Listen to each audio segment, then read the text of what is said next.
بسم الله الرحمن الرحيم الحمد لله والصلاة والسلام على سيدنا محمد وعلى آله وأصحابه أجمعين أما بعد. پیارے رسول صلی اللہ علیہ وسلم کی پیاری سیرت آپ کی زندگی کا ایک نیا مرحلہ بلکہ دعوت کا ایک نیا مرحلہ صلح حدیبیہ یہ ذی قعدہ کے مہینے میں ہوئی اور ہجرت کا یہ چھٹا سال تھا. اس کا سبب یہ تھا کہ پیارے رسول صلی اللہ علیہ وسلم نے مسلمانوں میں اعلان فرما دیا کہ آپ صلی اللہ علیہ وسلم عمرے کے ارادے سے مکہ تشریف لے کے جا رہے ہیں.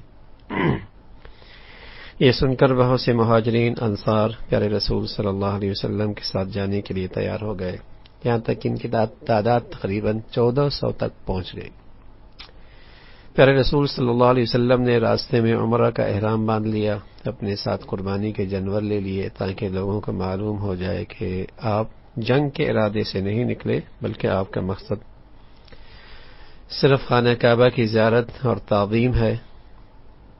ذوالحلیفہ پہنچ کر پیارے رسول صلی اللہ علیہ وسلم نے اپنے ایک مخبر کو، جس کا تعلق قبیلہ خزاع سے تھا اور اس کا نام بشر ابن سفیان تھا، کہ اسے بھیجا کہ مکہ والوں کی خبر لاؤ.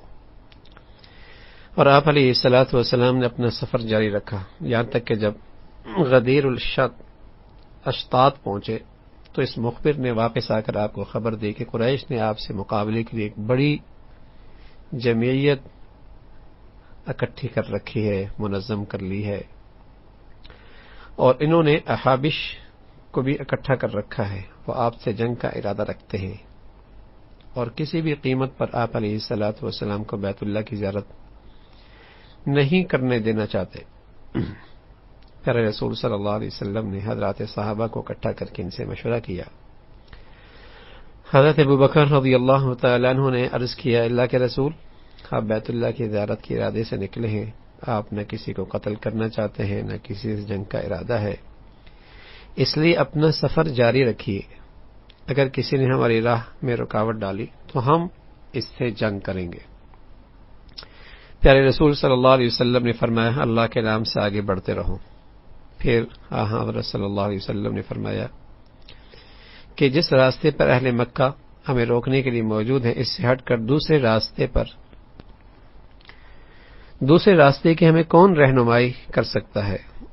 قبیلہ بنو اسلم کے ایک شخص نے کہا، اللہ کے رسول، میں. چنانچہ گھاٹیوں کے درمیان ایک ویران راستے پر اس شخص نے رہنمائی فرمائی. اللہ کے نبی، صحابہ رضوان اللہ علیہم اجمعین روانہ ہوئے، یہاں تک کہ جب مرار نامی گھاٹی پہ پہنچے. یہ حدیبیہ کے بالکل مقابل ایک پہاڑی راستہ ہے. تو آپ علیہ الصلوۃ والسلام کی اونٹنی بیٹھ گئی. لوگوں نے ڈانٹ کر اسے اٹھانے کی بہت کوشش کی مگر وہ تو ٹس سے مس نہ ہوئی. لوگوں نے کہا قصوہ اڑ گئی. قصوہ اونٹنی کا نام ہے. پیارے رسول صلی اللہ علیہ وسلم نے فرمایا، قصوہ نہیں اڑی، یہ اس کا شیبہ نہیں بلکہ اسے اس ذات نے روک لیا ہے جس نے ہاتھیوں والوں کو روک دیا تھا. پھر آپ علیہ الصلوۃ والسلام نے ارشاد فرمایا، قسم ہے اس ذات کی جس کے قبضے میں میری جان ہے، اگر وہ لوگ کوئی ایسا منصوبہ پیش کرتے ہیں جس میں اللہ کی تعظیم کا پہلو نظر ہو تو میں منظور کر لوں گا. پھر آپ علیہ الصلوۃ والسلام نے اونٹنی کو ڈانٹا تو وہ اچھل کر کھڑی ہو گئی، لیکن اپنا رخ بدل کر حدیبیہ کی طرف روانہ ہو گئی. یہاں تک کہ اس کے آخری کنارے پر ایک گڑھے کے پاس جس میں تھوڑا سا پانی تھا رک گئی. تھوڑی دیر میں پانی ختم ہو گیا. پھر صحابہ نے رضوان اللہ علیہم اجمعین نے پیارے رسول صلی اللہ علیہ وسلم سے پانی کے متعلق عرض کیا. آپ نے اپنے ترکش سے ایک تیر نکالا اور حکم دیا کہ اس کو اس گڑھے میں ڈال دو. اسے ڈالتی ہی اس میں اس قدر پانی آ گیا کہ تمام صحابہ رضوان اللہ علیہم اجمعین سیراب ہو گئے. اسی اثنا میں قبیلہ خزاع کے سردار بدیل بن ورقہ چند لوگوں کے ساتھ آ گئے اور پیارے رسول صلی اللہ علیہ وسلم سے عرض کیا کہ میں نے کعب بن لوئی اور عامر بن لوئی کو اس حال میں چھوڑا ہے کہ انہوں نے حدیبیہ کے کنووں پر پڑاؤ ڈال لیا ہے اور ان کے ساتھ 2 دھاری اور بچوں والی 2 اونٹنیاں ہیں۔ مطلب یہ تھا کہ وہ ایک لمبے عرصے کے لیے یہاں پڑاؤ انہوں نے ڈالا ہے، اور اپنے گزارے کے لیے دودھ دینے والے اونٹنیاں بھی ساتھ لائے۔ وہ آپ سے جنگ کرنے اور آپ علیہ الصلوۃ والسلام کو بیت اللہ کی زیارت نہ کرنے دینے کا تہیہ کی ہوئی ہے۔ آپ علیہ الصلوۃ والسلام نے فرمایا، ہم کسی جنگ کرنے کے لیے نہیں آئے بلکہ عمرے کی غرض سے نکلے ہیں۔ جنگ نے تو قریش کی حالت خستہ کر دی ہے اور انہیں سخت نقصان پہنچایا ہے، اور اگر وہ چاہیں تو میں ایک مدت کے لیے ان سے معاہدہ صلح کے لیے تیار ہوں۔ وہ میرے اور دوسرے لوگوں کے درمیان کوئی رکاوٹ نہ ڈالے، اور اگر مجھے غلبہ حاصل ہو جائے تو اگر وہ چاہیں تو دوسرے لوگوں کی طرح وہ بھی دائرہ اسلام میں داخل ہو جائیں،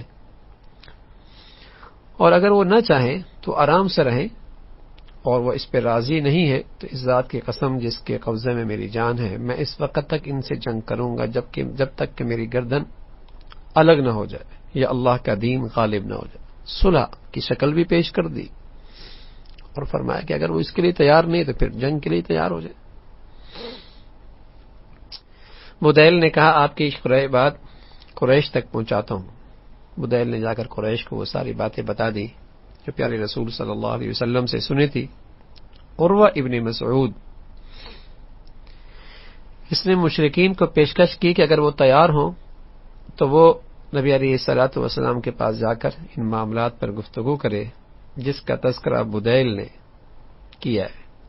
قریش نے کہا ٹھیک ہے، جا کر گفتگو کرو۔ وہ پیارے رسول صلی اللہ علیہ وسلم کی خدمت میں آیا اور آپ سے گفتگو کی، اور انہوں نے کہا کہ فرض کیجئے کہ آپ نے اپنے قوم کا استحصال کر دیا، تو کیا اس کی کوئی مثال ہے؟ کسی اور نے بھی اپنے قوم کو خود برباد کیا ہے؟ اور اگر اس کے برعکس ہوا تو اللہ کی قسم آپ کے ساتھ جو لوگ ہیں ان میں سے کوئی بھی مجھے جوان مرد اور جان نثار نظر نہیں آتا۔ یہ عروہ ابن مسعود نے اس انداز سے گفتگو کی۔ یہ تو ایک بھیڑ ہے جو کوئی نازک موقع آتی آپ کو چھوڑ کر بھاگ کھڑی ہو۔ آپ کے سچے جان نثاروں میں حضرت صدیق اکبر رضی اللہ تعالیٰ عنہ کو اس کی اس بدگمانی کا اس قدر غصہ آیا کہ اسے برا بھلا کہا، کیا ہم رسول اللہ صلی اللہ علیہ وسلم کو چھوڑ کر بھاگ جائیں گے؟ عروہ نے اس کی طرف گھوم کر دیکھا اور پوچھا یہ کون ہے؟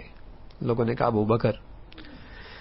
عروہ نے کہا اگر ان کا مجھ پر ایک احسان نہ ہوتا جس کا بدلہ میں اب تک ان کو نہیں دے سکا تو ان کی سخت کلامی کا میں جواب دیتا۔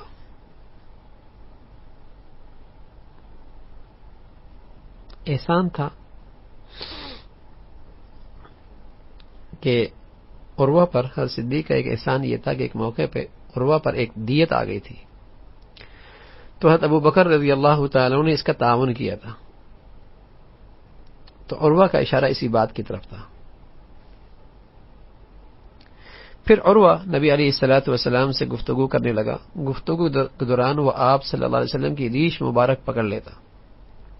حضرت مغیرہ ابن شعبہ تلوار لیے نبی علیہ الصلوۃ والسلام کی پشت پہ کھڑے تھے۔ جب عروہ آپ علیہ الصلوۃ والسلام کی ریش مبارک کی طرف ہاتھ بڑھاتا تو وہ تلوار کے دستے سے اس کا ہاتھ پر مارتے اور کہتے اپنا ہاتھ پیچھے ہٹا، اپنا ہاتھ پیچھے کر۔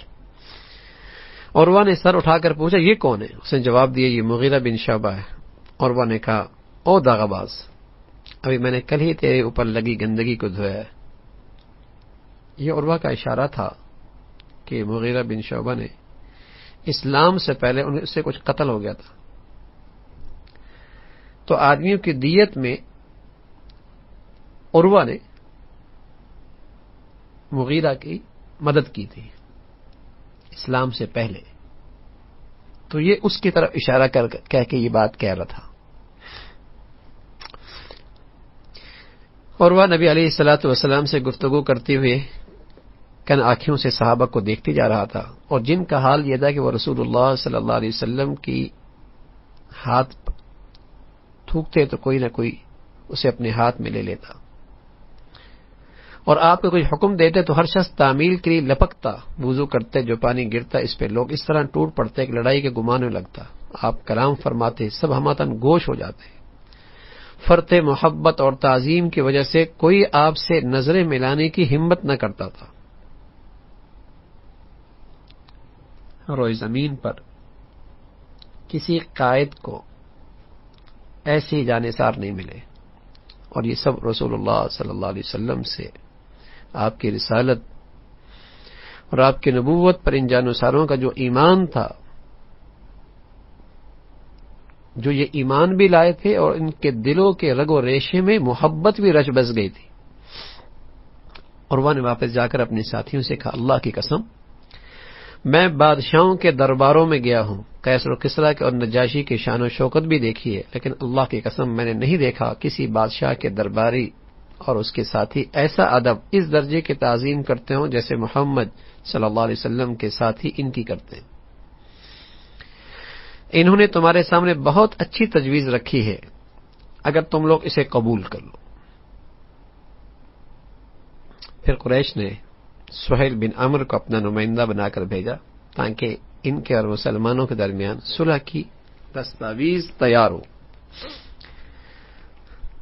وہ آیا اور رسول اللہ صلی اللہ علیہ وسلم کی خدمت میں آ کر کہا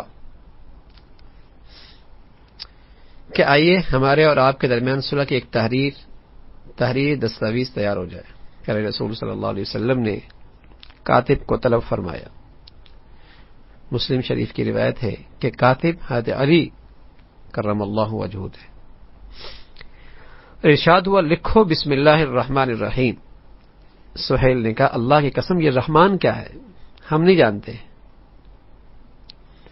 اسے پرانے دستور کے مطابق لکھوائیے، بِاسْمِكَ اللہم کیوں لکھوائیے. پھر رسول صلی اللہ علیہ وسلم نے فرمایا ٹھیک ہے، بِاسْمِكَ اللہم لکھ دو. پھر آپ علیہ الصلوۃ والسلام نے فرمایا لکھو یہ معاہدہ ہے، محمد رسول اللہ صلی اللہ علیہ وسلم نے تسلیم کیا. سہیل پھر اس نے ٹوکا اور کہا، اللہ کی قسم اگر ہمیں معلوم ہوتا کہ آپ اللہ کے رسول ہیں تو آپ کو بیت اللہ سے ہم کیوں روکتے اور آپ سے جنگ کیوں کرتے. آپ اس جگہ محمد ابن عبداللہ لکھوائیں. پیارے رسول صلی اللہ علیہ وسلم نے فرمایا گو کہ تم لوگ جھٹلاتے ہو اور اللہ کی قسم میں اللہ کا رسول ہوں، لیکن لکھو محمد ابن عبداللہ. پیارے رسول صلی اللہ علیہ وسلم نے علی کو رضی اللہ تعالیٰ عنہ کو رسول اللہ مٹانے کا حکم دیا تو انہوں نے کہا، اللہ کی قسم میں اسے نہیں مٹا سکتا، میری ہمت نہیں ہے، میرے اندر اس کی طاقت نہیں ہے. رسول اللہ صلی اللہ علیہ وسلم نے فرمایا مجھے اس کی جگہ دکھاؤ. انہوں نے آپ کو جگہ دکھائی تو آپ نے خود اسے مٹایا. پھر رسول اللہ صلی اللہ علیہ وسلم نے سہیل سے فرمایا یہ معاہدہ اس بات پر ہوا ہے کہ تم لوگ ہمارے اور بیت اللہ کے درمیان حائل نہ ہو اور ہم لوگ اس کا طواف کر لیں. سہیل نے کہا، اللہ کی قسم اس طرح تو عربوں میں یہ چرچا ہو جائے گا کہ ہم نے معاہدہ دب کر کیا ہے. آپ آئندہ سال طواف کر سکتے ہیں، وہ بھی اس صورت میں کہ مسلمانوں کے ساتھ صرف تلواریں ہوں گی اور وہ بھی نیام میں ہوں گی. آپ نے یہ دفعہ بھی معاہدے میں شامل کر لی. سہیل نے کہا یہ بھی لازم ہوگا کہ اگر ہمارے یہاں سے کوئی شخص آپ کے یہاں چلا آئے، خواہ وہ آپ کے مذہب پر ہو، تو اسے ہمارے پاس لٹانا ہوگا، اور آپ کا کوئی آدمی ہمارے پاس آ جائے تو ہم اسے لٹانے کے پابند نہیں ہوں گے. یہ شک بھی لکھیں معاہدے میں. مسلمانوں نے کہا سبحان اللہ، اگر کوئی مسلمان ہو کر ہمارے پاس آتا ہے تو ہم اسے مشرکوں کے پاس لٹا دیں. انہوں نے رسول اللہ صلی اللہ علیہ وسلم سے مخاطب کر کے آپ سے دریافت کیا، اللہ کے رسول کیا ہم اس دفعہ کو بھی لکھ لیں، یہ شک بھی لکھ دیں؟ آپ نے فرمایا ہاں، ہم میں سے کوئی شخص اس کے پاس چلا جاتا ہے تو اللہ اسے دور کر دے. یعنی کوئی ہم سے چلا جاتا ہے تو اللہ اسے ہم سے دور کر دے، اور اگر ان میں سے کوئی شخص ہمارے پاس آتا ہے اور اسے ہمیں واپس کرنا پڑتا ہے تو اللہ ضرور اس کے لیے کوئی راستہ نکالے گا. ابھی یہ شک لکھ دو، اللہ ضرور اس کے لیے کوئی کشادگی اور کوئی راہ نکالیں گے. اس شرط پر مبنی صلح کی مدت پورے 10 سال کی طے ہوئی، اور یہ بھی طے پایا کہ قبائل عرب کو اختیار ہوگا کہ فریقین میں سے جس کے ساتھ چاہیں معاہدے میں شریک ہو جائے. چنانچہ بنو خزاعہ نے اعلان کیا کہ ہم معاہدے میں محمد صلی اللہ علیہ وسلم کے ساتھ شریک ہوتے ہیں، اور بنو بکر نے قریش کے ساتھ شریک ہونے کا معاہدہ ان کے ساتھ معاہدے کو ہونا پسند کیا۔ جب صلح کی دستاویز تیار ہو گئی، اس پر مسلمانوں اور مشرکوں کے درمیان میں سے چند افراد کو گواہ بنایا گیا، تو عمر ابن خطاب رضی اللہ تعالیٰ عنہ فرماتے کہ میں پیارے رسول صلی اللہ علیہ وسلم کی خدمت میں حاضر ہوا اور کہا کہ آپ اللہ کے نبی برحق نہیں ہیں؟ پیارے رسول صلی اللہ علیہ وسلم نے جواب دیا کیوں نہیں؟ میں نے کہا کیا آپ حق پر اور ہمارے دشمن باطل پر نہیں؟ فرمایا کیوں نہیں؟ میں نے کہا کیا ہم میں سے اللہ کی راہ پہ جان دیتا ہے وہ جنت اور اس سے جو مارا جاتا ہے وہ جہنم میں نہیں جائے گا؟ ہم میں سے کوئی مارا جاتا ہے کیا وہ جنت میں، اور ہمارے ہاتھوں سے جو مارا جاتا ہے وہ جہنم میں نہیں جائے گا؟ فرمایا کیوں نہیں؟ میں نے کہا پھر ہم اپنے دین کے معاملے میں یہ ذلت کیوں گوارا کریں؟ پیارے رسول صلی اللہ علیہ وسلم نے فرمایا میں اللہ کا رسول ہوں اور میں اس کی نافرمانی نہیں کر سکتا، وہ میری مدد ضرور کرے گا۔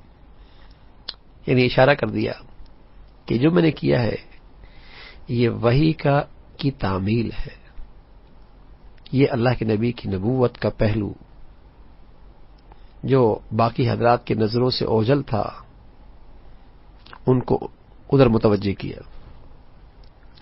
میں نے کہا آپ صلی اللہ علیہ وسلم نے یہ نہیں فرمایا تھا کہ ہم لوگ بیت اللہ کا طواف کریں گے؟ آپ نے فرمایا ہاں کیوں نہیں، لیکن کیا میں نے یہ بھی کہا تھا کہ اسی سال کریں گے؟ میں نے کہا نہیں۔ فرمایا پھر ضرور اس کا طواف کریں گے۔ حضرت عمر خاموش ہو گئے، خاموش نہیں بیٹھ سکے، اٹھ کر حضرت صدیق کی خدمت میں گئے، ان سے بھی وہی گفتگو کی جو پیارے رسول صلی اللہ علیہ وسلم سے کر چکے تھے۔ حضرت صدیق نے فرمایا اے ابن خطاب، پیارے رسول صلی اللہ علیہ وسلم اللہ کے رسول ہیں، آپ اپنے رب کے حکم کی نافرمانی نہیں کر سکتے، اور اللہ آپ کو ہرگز بے یار و مددگار نہیں چھوڑے گا۔ اس پر سورہ فتح نازل ہوئی۔ رسول اللہ صلی اللہ علیہ وسلم نے حضرت عمر کو بلا کے فرمایا کہ یہ سورت نازل ہوئی ہے۔ انہوں نے عرض کیا اللہ کے رسول کیا یہ فتح ہے؟ فرمایا ہاں۔ اس سے حضرت عمر کو تسکین ہو گئی، اب اطمینان ہو گیا۔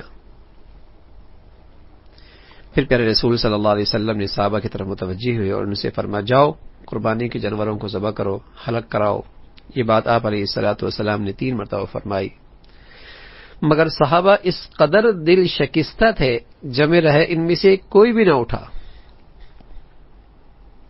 عمرے کے لیے آئے تھے، احرام باندھا ہوا تھا، سواریاں ساتھ تھیں، اور یہاں صلح ہو گئی، اور صلح میں یہ بات طے تھی کہ اس سال عمرہ نہیں ہوگا۔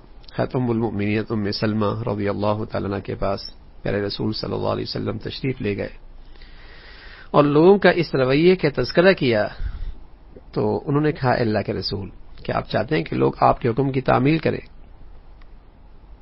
تو آپ کسی سے کچھ نہ فرمائیں بلکہ خود نکل کر قربانی کریں، حلق کرائیں۔ چنانچہ آپ علیہ الصلوۃ والسلام نے ایسے ہی کیا، باہر نکلے، کسی سے کچھ نہیں کہا، قربانی کی، حلق کرا۔ یہ دیکھ کر لوگوں کو یقین ہو گیا کہ اب فیصلہ میں تبدیلی کی کوئی گنجائش نہیں ہے۔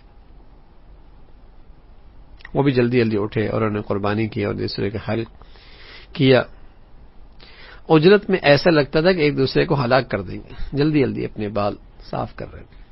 پیارے رسول صلی اللہ علیہ وسلم جب مدینہ واپس تشریف لے آئے تو چند مومن خواتین مکہ سے ہجرت کر کے مدینہ آئیں، ان میں حضرت ام کلثوم بنت عقبہ بھی تھی۔ ان کے بارے میں یہ آیت نازل ہوئی، یا ایھا الذین آمنوا اذا جاءکم المؤمنات مہاجرات فامتحنوہن اللہ اعلم بایمانہن فإن علمتموہن مؤمنات فلا ترجعوہن الی الکفار لا ہن حل لہم ولا ہم یحلون لہن۔ اے لوگو جو ایمان لائے ہو، جب مومن عورتیں ہجرت کر کے تمہارے پاس آئیں تو ان مومن ہونے کی جانچ پڑتال کر لو، اور ان کی ایمان کی حقیقت تو اللہ ہی بہتر جانتا ہے۔ پھر جب تمہیں معلوم ہو جائے کہ وہ مومن ہے تو انہیں کفار کی طرف واپس نہ کرو، وہ کفار کے لیے نہ وہ کفار کے لیے حلال ہیں اور نہ کفار ان کے لیے حلال۔ پیارے رسول صلی اللہ علیہ وسلم نے انہیں کفار مکہ کے پاس واپس بھیجنے سے انکار کر دیا۔ بیعت رضوان، اسی صلح حدیبیہ کے موقع پہ ایک عظیم الشان بیعت ہوئی جسے قرآن نے بیعت رضوان کا نام دیا، جسے بیعت رضوان کہتے ہیں۔ نبی علیہ الصلوۃ والسلام نے معاہدہ صلح سے قبل حضرت عثمان رضی اللہ تعالیٰ عنہ کو قریش کے پاس گفتگو کے لیے بھیجا. ان لوگوں نے انہیں روک لیا. ادھر پیارے رسول صلی اللہ علیہ وسلم کو اطلاع ملی کہ عثمان رضی اللہ تعالیٰ عنہ شہید کر دیے گئے. آپ نے فرمایا ہم یہاں سے اس وقت تک نہ ہٹیں گے جب تک کہ اس کا بدلہ نہ لے لیں. اور آپ علیہ الصلوۃ والسلام نے لوگوں کو بیعت کے لیے بلایا. اس وقت آپ ایک درخت کے نیچے تشریف فرما تھے. اسے بیعت رضوان کے نام دیا گیا اور اسی سے یہ مشہور ہوئی. پیارے رسول صلی اللہ علیہ وسلم نے ایک ایک کر کے تمام صحابہ سے اس پر بیعت لی. کوئی راہ فرار نہیں اختیار کرے گا. آخر میں خود اپنا دست مبارک تھاما اور فرمائی یہ عثمان کی طرف سے. جب بیعت سے فارغ ہوئے تو معلوم ہوا کہ عثمان رضی اللہ عنہ کی شہادت کی خبر غلط تھی. یہ صلح حدیبیہ دعوت اسلامی کا ایک نیا مرحلہ اور مستقبل کے فتوحات کا پیش خیمہ جسے کہیں کہ یہ دروازہ تھا. بہت ساری اس میں ہدایات ہیں کہ یہ صلح خالص اللہ کی طرف سے اور اللہ کی طرف سے ایک تدبیر تھی جس میں نبوت کا عمل اور اثر اس طرح نمایاں ہوا کہ جس طرح کسی دوسرے عمل یا تدبیر میں نمایاں نہیں ہوا تھا. اس کی کامیابی ایک سربستہ راز تھا جس کا علم اللہ کے پاس تھا. اس لیے مسلمان اپنی ناواقفیت کی بنا پر اس کے عواقب اور نتائج سوچ کر گھبرا گئے. ہم سمجھتے ہیں کہ یہ صلح اپنے مقدمات اور مضمون اور نتائج کے اعتبار سے اسلامی عقیدے کے استحکام اور رسوخ کی اہم بنیادوں میں سے ایک ہے. یہ پورا واقعہ ہے اور اس پر قرآن کی آیتیں ہیں اور پھر رسول اللہ صلی اللہ علیہ وسلم نے یہ صلح کی ہے. اس پر اسلامی عقیدے کے اندر اور تازگی آتی ہے, استحکام آتا ہے کہ رسول اللہ صلی اللہ علیہ وسلم کا براہ راست اللہ سے تعلق ہے, وحی کا رابطہ ہے, اللہ کی رہنمائی ہے. تو بہت ساری اس میں حکمتیں ہیں اور اس میں ایک روشن حکمت یہ تھی کہ وہ فتح مکہ کی تمہید تھی. یہ صلح جیسے کہ امام ابن قیم رحمۃ اللہ نے لکھا ہے کہ فتح مکہ کا دروازہ تھا اور اللہ رب العزت کی یہ سنت ہے کہ جن امور کی تکمیل کا وہ ارادہ فرما لیتے ہیں ان کے لیے پہلے سے راستہ ہموار کر دیتے ہیں اور ایسے واقعات پیش آتے ہیں جو اس کی طرف اشارہ ہوتے ہیں. اگر اس وقت مسلمانوں کو اس کا تنبؤ نہیں ہوتا تو اس کا سبب یہ تھا کہ مستقبل ان کی نگاہوں سے پوشیدہ تھا. اگر مسلمانوں کو اس وقت اس کی خبر نہیں ملی تو اس کا سبب یہ تھا کہ مسلمان مستقبل کے بارے میں بے خبر تھے اور موجودہ حال جو ان کے سامنے تھی اس کا تعلق وہ اس غیب سے کیسے سمجھ سکتے تھے جس کا ابھی انہوں نے تصور بھی نہیں کیا تھا. وہ تو چیز ان کی نظروں سے غیب تھی. لیکن تھوڑی مدت گزری تھی کہ مسلمان اس صلح کی اہمیت اور اس میں پائے جانے والے خیر کو سمجھنے لگے اور لوگوں کو ایک دوسرے کا خوف نہیں رہا. مسلمانوں کا کافروں کے ساتھ ملنا جلنا ہوا. انہوں نے انہیں دعوت دی, انہیں قرآن سنایا, اعلان بلا کسی خوف و خطر اسلام کے بارے میں بحث مباحثہ کیا. جو لوگ اپنے اسلام کو چھپائے ہوئے تھے وہ منظر عام پر آ گئے اور کفار مسلمانوں کے ارد گرد آ کر دیکھتے اسلام کی خوبصورت زندگی اور محبت کی وہ چاشنی, باہمی ایثار اور اسلام کی عملی شکل دیکھنے کا انہیں موقع ملا.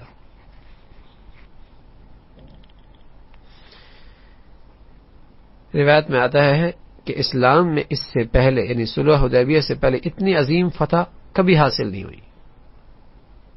پہلے مسلمانوں اور کافروں کا جب بھی آمنا سامنا ہوتا تو ان کے درمیان جنگ ہوتی تھی, لیکن جب صلح حدیبیہ ہو گئی, جنگ بندی کا اعلان ہو گیا تو لوگوں کو ایک دوسرے کا خوف نہیں رہا اور وہ آپس میں ملے, ان کے درمیان خوب گفتگو ہوئی, اسلام کی عملی شکل دیکھی, اسلام کا عملی نظام دیکھا, اسلام کی عملی نجی زندگی دیکھی, معاشرتی زندگی دیکھی, اجتماعی زندگی دیکھی.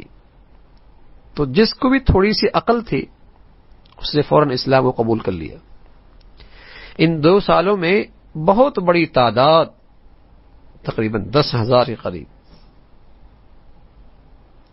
مسلمانوں کی تعداد حدیبیہ کے موقع پہ 1400 تھی، اور فتح مکہ کے موقع پہ تعداد 10,000 تک ہو گئی۔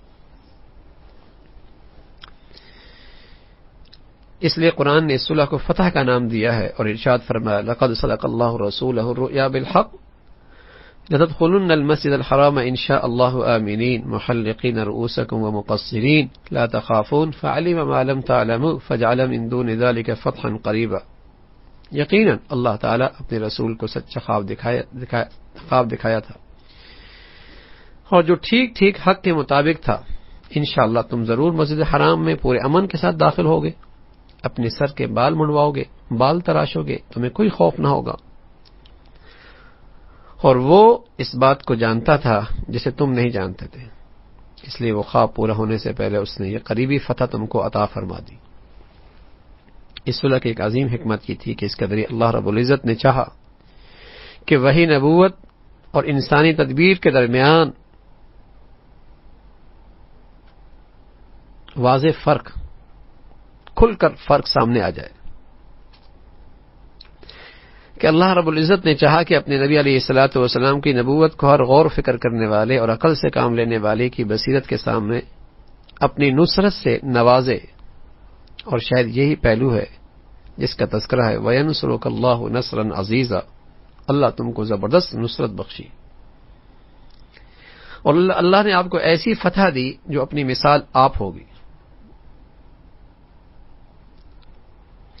مشرکین نے جو شرطیں رکھی تھیں آپ نے سب مان لی، اس لیے کہ آپ کو اس فتح کا یقین تھا جس کی خبر آپ کو اللہ نے دی تھی، اور ان کے ساتھ ان معاملات میں تساہل سے کام لیا جن میں تساہل برتنے پر کوئی صحابی تیار نہ تھا۔ آپ نے دیکھا کہ حضرت عمر ابن خطاب کس طرح اس موقع میں پریشانی اور گھٹن محسوس کر رہے تھے۔ حضرت عمر بعد میں اپنی اس وقت کی کیفیت کا یوں اظہار کیا تھا کہ اس دن میرے منہ سے جو گستاخانہ باتیں نکل گئی تھیں، ان کے کفار کے لیے میں اس کے کفارے کے لیے برابر روزے رکھتا رہا، نمازیں پڑھتا رہا، خیرات کرتا رہا، غلام آزاد کرتا رہا۔ آپ نے دیکھا کہ رسول اللہ صلی اللہ علیہ وسلم نے صحابہ کو قربانی کر کے حلق کروا کے مدینہ واپس ہو جانے کا حکم دیا تو کس طرح وہ خاموش بیٹھے رہے، باوجود ہے کہ آپ نے 3 بار ارشاد فرمایا، لیکن وہ ٹس سے مس نہ ہوئی۔ اس کا راز یہ تھا کہ صحابہ رضوان اللہ علیہم اجمعین نبی علیہ الصلوۃ والسلام کے اعمال اور تصرفات میں اپنی عام بشریت کے دائرے میں رہتے ہوئے غور و فکر کر رہے تھے، لیکن اللہ کے نبی نبوت کے نظر سے اس صلح کو دیکھ رہے تھے، وحی کی نظر سے اس صلح کو دیکھ رہے تھے، اور اس کا اظہار رسول اللہ صلی اللہ علیہ وسلم کے اس جواب سے ہوتا ہے جو آپ نے عمر ابن خطاب کو دیا تھا جب انہوں نے تعجب بلکہ شاید ناپسندیدگی کا اظہار کرتے ہوئے آپ سے کچھ سوالات کیے تو آپ نے جواب دیا کہ میں اللہ کا رسول نہیں ہوں، میں اس کی نافرمانی نہیں کر سکتا، وہ میری مدد ضرور کریں گے۔ اس کی وضاحت نبی علیہ الصلوۃ والسلام کی اس ہدایت سے بھی ہوتی ہے جو آپ نے حضرت عثمان کو کی تھی۔ آپ نے انہیں قریش سے گفتگو کرنے کے لیے مکہ بھیجا تو انہیں اس کا حکم دیا کہ وہاں جو اہل ایمان عورتیں ہیں، مرد ہیں، ان سے ملاقات کریں اور انہیں فتح کی بشارت دیں اور بتائیں کہ اللہ رب العزت ان قریب مکہ میں اپنے دین کو غالب فرمائیں گے، اور اس وقت ایمان کو چھپانے کی ضرورت نہیں رہے گی۔ اس لیے اس میں کوئی تعجب کی بات نہیں کہ اس موقع پہ رسول اللہ صلی اللہ علیہ وسلم کے موقف سے صحابہ اکرام دہشت زدہ ہو گئے، اس لیے کہ وہ بشریت کے پیمانوں سے ماورا جو کچھ ہو رہا تھا وہ ان کی نظروں سے اوجھل تھا، اور جب سورہ فتح کی تلاوت فرمائی اس وقت صحابہ پر واضح ہو گیا کہ ان شرطوں کو گوارا کرنا ان کی عین فتح تھی۔ مشرکین نے جہاں عزت ملنے کی امید کی تھی وہاں ذلت ان کے ہاتھ آئی، اور جن شرطوں کے ذریعے انہوں نے قوت اور غلبے کا اظہار کیا تھا انہی کے ذریعے وہ مغلوب ہو گئے۔ اس طرح عقلوں اور خیالات کی کسی تجویز کے بغیر اللہ کے رسول اور اہل ایمان عظیم فتح انہیں حاصل ہوئی۔ یہ اور آپ کی نبوت کی بہت بڑی بلیغ قسم کی دلیل ہے۔ سہیل ابن عمرو کی اس شرط پر کہ اگر قریش کا کوئی آدمی اپنے ولی کی اجازت کے بغیر آپ علیہ الصلوۃ والسلام کے پاس آ جائے تو اسے لٹانا ہوگا، اگر محمد صلی اللہ علیہ وسلم کے ساتھیوں میں سے کوئی قریش کے پاس چلا جائے تو اسے نہیں لٹایا جائے گا۔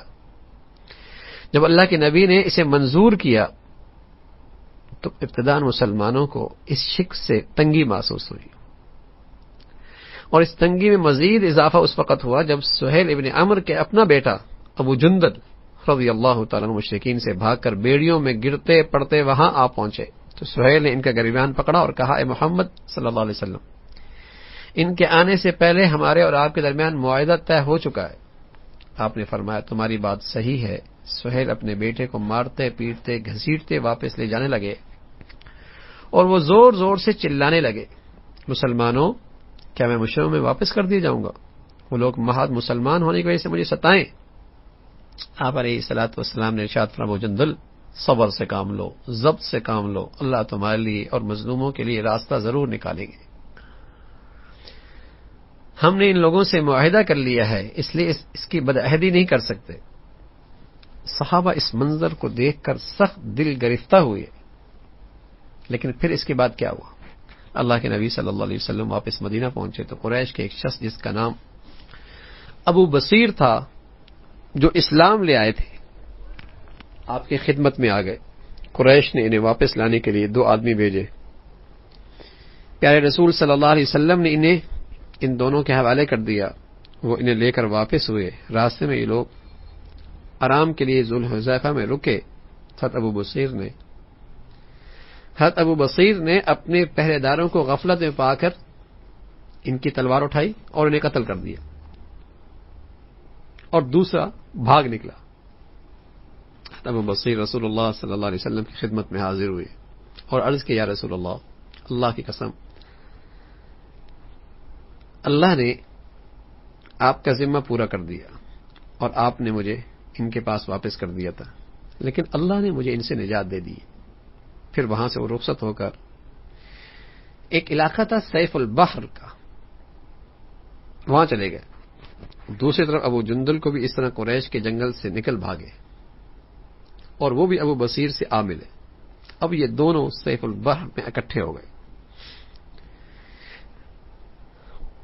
اب جو بھی مکہ سے مسلمان ہوتا تو وہ اپنا مسکن اس جگہ کو بنا لیتا۔ قریش کا جو بھی شخص اسلام قبول کرتا وہ بھی ان حضرات کے ساتھ آ کر مل جاتا، اور آہستہ آہستہ ان کی ایک جمعیت بن گئی۔ اب قریش کا جو بھی قافلہ شام کی طرف جاتا وہ اس راستے سے گزرتا، یہ لوگ اسے روک لیتے اور مال و اسباب پہ قبضہ کر لیتے، ان مشرکوں کو قتل کر دیتے۔ آخر قریش نے عاجز آ کر اللہ کا واسطہ دے کر، قرابت کا واسطہ دے کر اللہ کے نبی صلی اللہ علیہ وسلم سے درخواست کی کہ ان لوگوں کو اپنے پاس بلا لے اور اپنے اصحاب میں شامل کر لے۔ چنانچہ وہ لوگ مدینہ آ گئے۔ فتح مکہ کے دن ابو جندل تھے جنہوں نے اپنے باپ کے لیے امان حاصل کی تھی، اور انہوں نے معرکہ یمامہ میں شہادت کا مرتبہ پایا تھا۔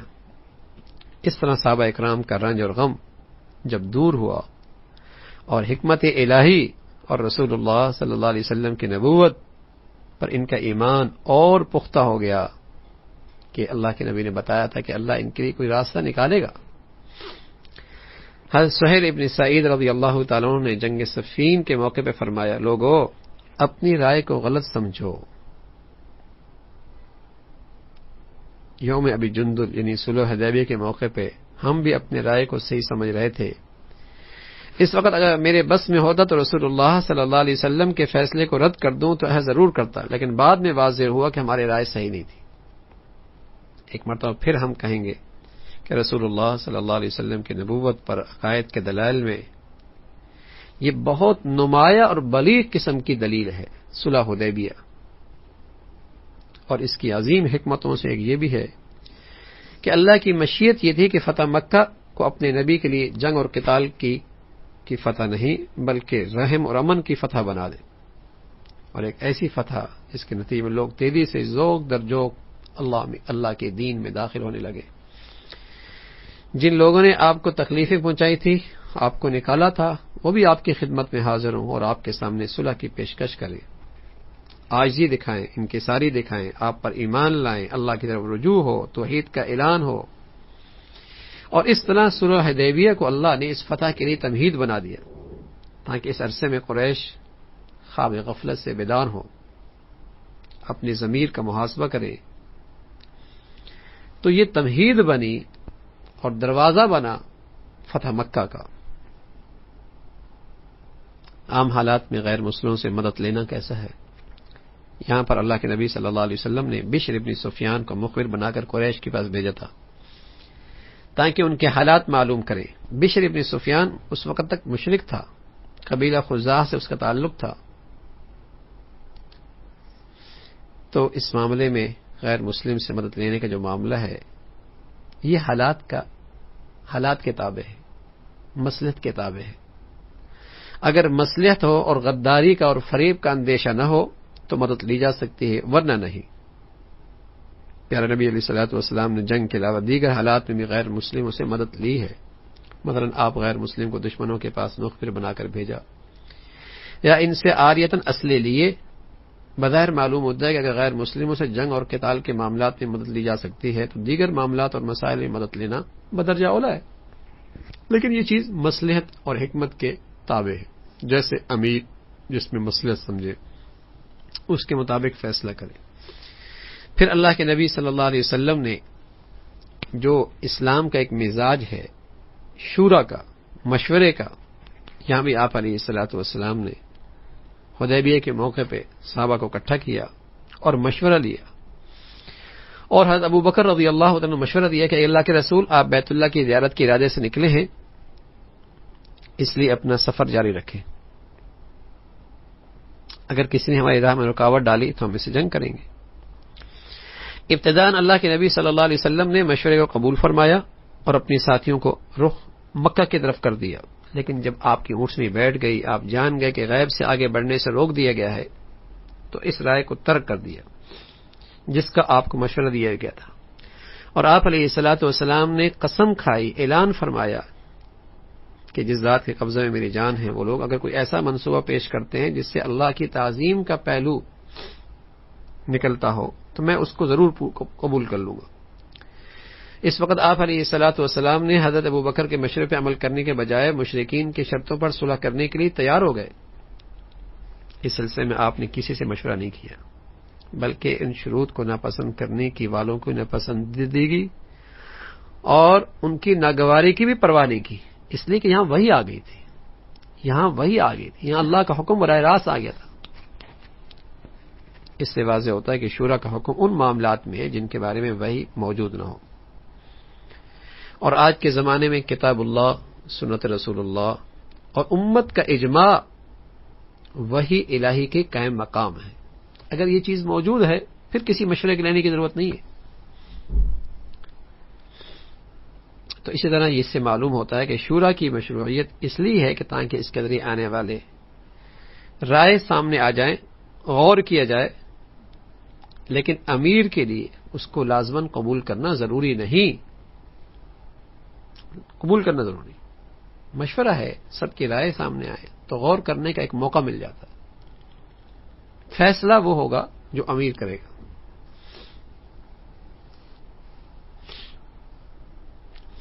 پھر یہاں اللہ کے نبی صلی اللہ علیہ وسلم کی زندگی سے دیکھا صحابہ وضو کا پانی، بال، ان تمام چیزوں سے تبرک حاصل کر رہے ہیں. آپ کا پسینہ، آپ کے بال، وضو کا پانی، تبرک حاصل کر رہے ہیں. تو جہاں آپ کی ان چیزوں سے تبرک حاصل کرنا نظر آ رہا تو وہاں آپ کی ذات میں اور آپ کی شخصیت میں اور آپ کی شخصیت کا واسطہ دے کر آپ کی شخصیت کو وسیلہ بنانا ظاہر ہے اس کا مقام تو اس سے بھی آگے کا ہے. چاہے یہ چیز آپ کی ذات زندگی میں آپ کا واسطہ دیا جائے یا آپ کے دنیا سے جانے کے بعد، ہر حال میں آپ کی ذات کا واسطہ دیا جا سکتا ہے، تبرک حاصل کیا جا سکتا ہے.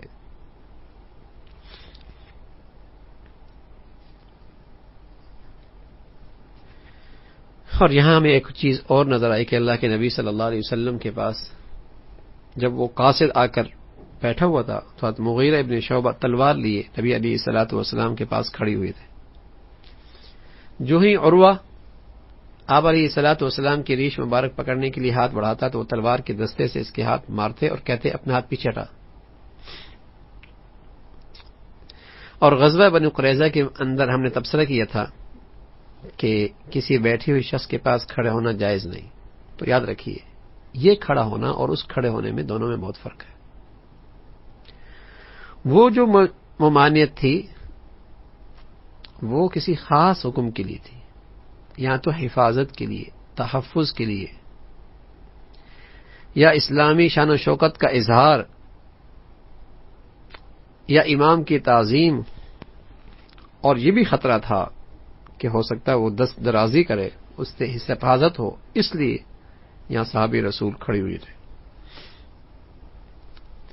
اور پھر مسلمانوں اور دشمنوں کے درمیان صلح کی مشروعیت، تو صلح حدیبیہ میں جو صلح ہوئی تو اس سے ہمیں یہ حکمت سامنے آئی کہ مسلمان اور دشمن کے درمیان مخصوص مدت کے لیے صلح کرنا جائز ہے، خواہ بلاوض ہو یا اس کی کوئی شرط ہو کہ غیر مسلم کچھ مالی تعاون ادا کرے، جائز ہے. لیکن صلح کی شرط یہ ہو کہ مسلمان کچھ مال یا غیر مسلم کو دے دے تو جمہور مسلمانوں کے نزدیک یہ ناجائز ہے، اس لیے کہ اس میں مسلمانوں کی ذلت ہے. تو جو بھی کفار سے صلح ہو وہ اسلامی شرائط کو سامنے رکھ کر، اسلامی مفادات کو سامنے رکھ کر اس کی گنجائش ہے. معاہدہ صلح کی شرطیں صحیح بھی ہو سکتی ہیں اور غلط بھی. صحیح ہر وہ شرط ہے جو کتاب اللہ اور سنت رسول کی کسی نص کے خلاف نہ ہو.